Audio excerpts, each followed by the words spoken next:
How's it going, Rogues Gallery, and welcome to another Grand Archive video here on Red Zone Rogue. We have another week pack full of news, including the launch of Abyssal Heaven, which is today at the time of this recording, as well as, we just have a lot. We have a lot of stuff to talk about. We have the recent results from the most recent Ascent, as well as some products and all this kind of good stuff. So let's go ahead and jump into our overlays and not waste any time.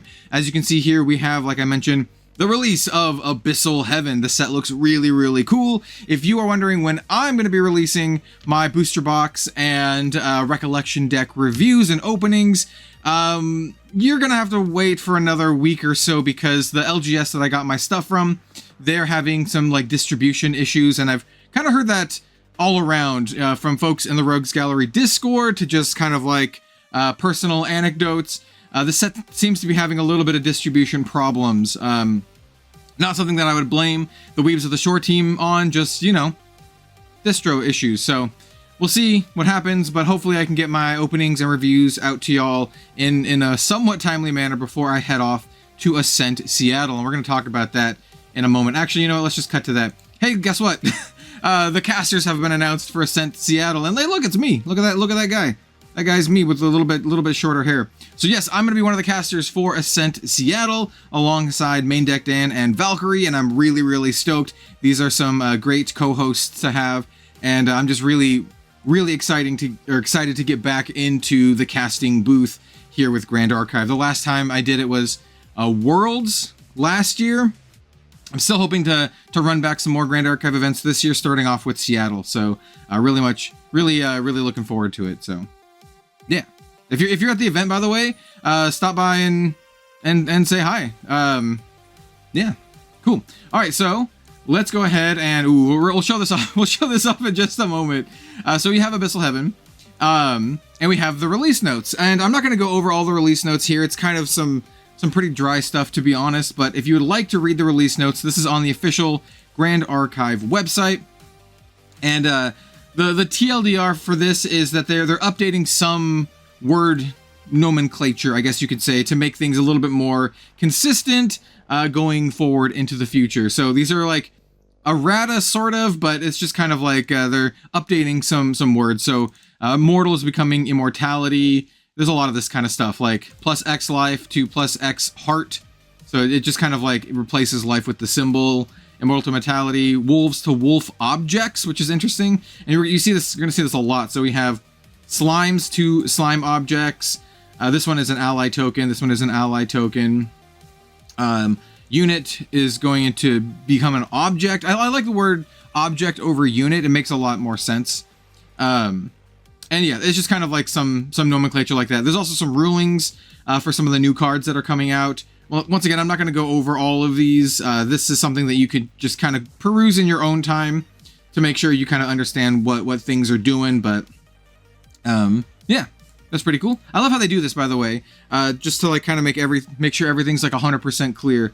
I dig this kind of like attention to detail for their product releases. So yep, that's pretty cool. We also have the Ascent Melbourne winners. We have the breakdown of everything that happened at the event. There was a lot of Water Nico, all right? So we have Zet Divix, and you know what? They played Water Nico. And then we have Quarex, who I've actually met in person, I believe, and they're playing Water Nico. And then we have Pro Ann, and you guessed it, Water Nico. But there's some people who did not play Water Nico. We have this based Wind Arasana user, which is similar to kind of like the deck tech that I did before. I think this deck is really, really cool. It's a lot of fun. This is kind of like an Astra Wind deck. You use your Comic Fall, your Cosmic Bolt, Astrocyte. This one uses Horta Counter, which is a newer one. Yeah, this is a pretty cool deck. And then I do believe, let's see, there are some, here's a Vanitas list, which is pretty sweet, a water wind Vanitas list.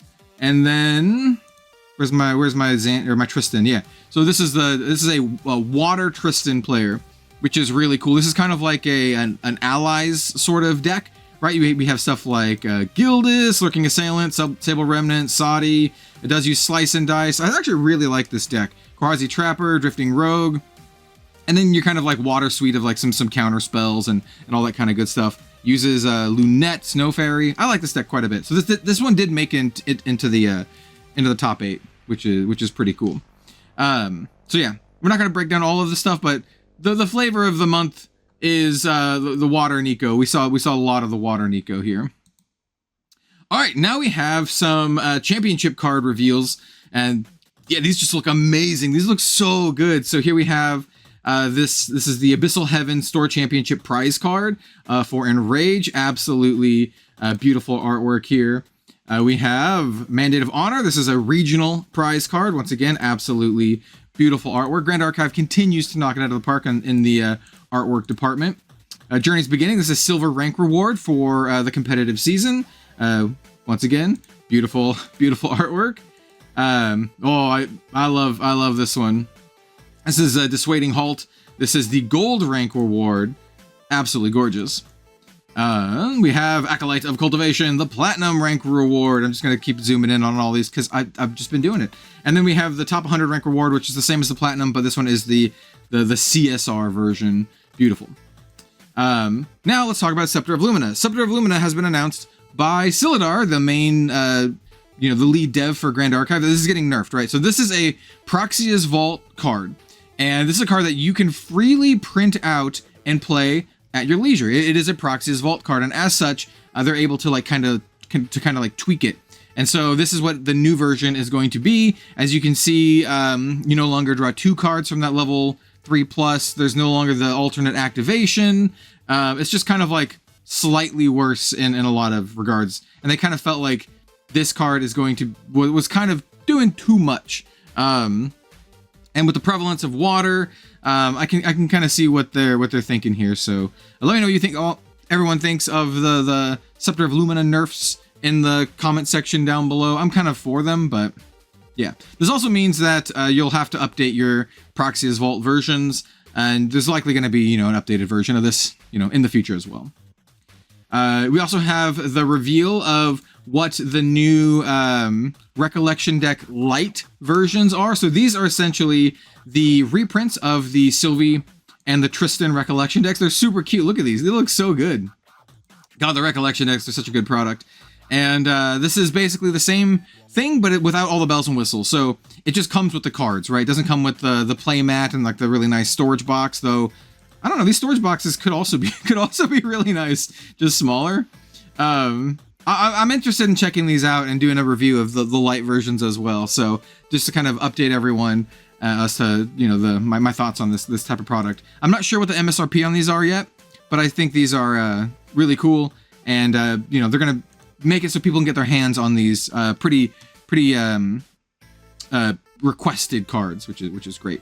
And then the final bit of news today is that a lot of folks are starting to get their Kongming Yuletide merch in stock. And so here's Merlin's Marketplace over on Twitter, and they just kind of shared some of the community posts that they've been getting these. And these look really nice. I kind of regret not picking one up. They kind of sold out, and then by the time that they kind of did their quick little restock, I had I forgot about it and never ended up placing an order, which I really regret. These turned out super nice. So what this is kind of just it's a fun little swag box set that comes with like a playmat, some promo cards, a keychain, a really nice deck box. Yeah, look at this, dude. This looks really nice. Grand Archive, once again, just oozes quality in my opinion. Here's the promo cards, the Revitalizing Cleanse, and then the deck box is one of those like magnetic leather deck boxes, or it's just at least one of the. I think it might be magnetic. It's gotta be. It's gotta be. That's so cute. It's gotta be. And yeah, let's go ahead and come back to me. That is our roundup of Grand Archive news for the week. I'm really excited for Abyssal Heaven. Ascent Seattle is going to be a lot of fun, so definitely tune in to that, and you can see me doing some casting, getting back into the casting booth.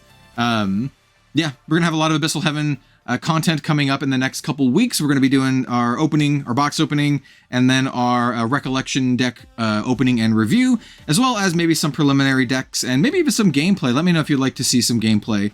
I can definitely facilitate that. So yeah, thank you all so much for watching. Don't forget to like, comment, subscribe, and we'll see you next time for some more card game content. All right, see you later, everyone.